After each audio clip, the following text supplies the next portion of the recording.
crick quinoa, also known as bird's eye chili. I'm going to be doing a review on it. I'm just going to eat it like this.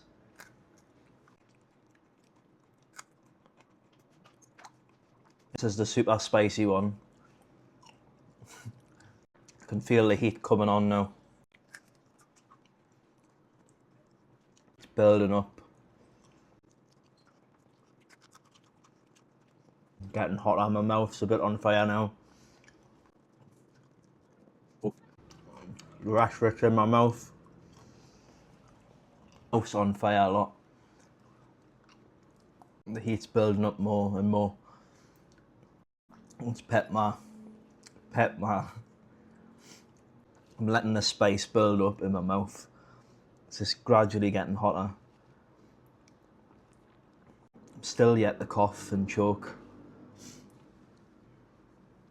Nose not running at anything. How spicy is this chili in the ranking? I'm not sure.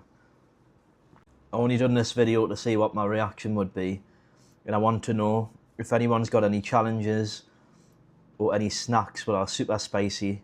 I'd like to review them, or any menus or meals that you would like me to review. I would do too. But that's my review of the bird's eye chili, and I hope you liked it.